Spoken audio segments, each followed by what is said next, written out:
The Chamber has helped my business grow in many different ways, but it's done so by offering three things consistently over 20 years.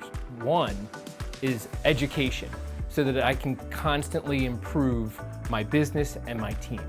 Two, really great networking events, which put me in front of potential buyers for what I do. I'm a financial advisor, and so I'm constantly in front of people that could need that advice. And three, by advocating on behalf of the business community at the county and state level, that has only helped my business grow and flourish over the years.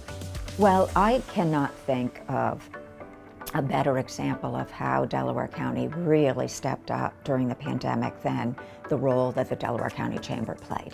Because not only did everything go virtual almost immediately, I mean, Trish and her team did not miss a beat.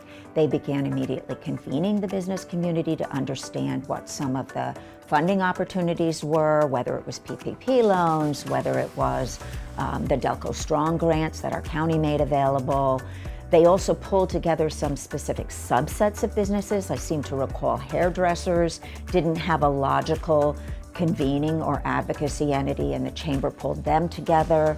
And I think that was a really critically important role. If there was ever any question as to why a business in Delaware County should or should not belong to the Chamber, this year through the pandemic was a perfect example. So the COVID-19 pandemic was a time of unpredictability and tumultuous events.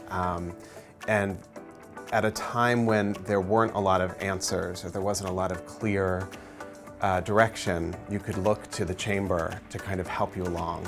When we needed to know what we could do about mask mandates, the Chamber had an answer.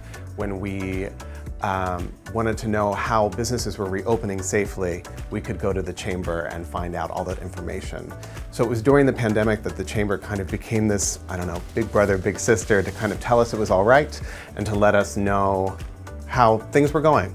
The blessing of COVID is that it exposed a lot of things, but what it also, for me, to me it demonstrated that, again, the Delco Chamber stepped up to the plate, and I was fully aware of all the regulations, the requirements as it relates to PPP, anything else in terms of keeping myself and my employees safe. And a lot of that, quite frankly, came from my interaction with the Chamber.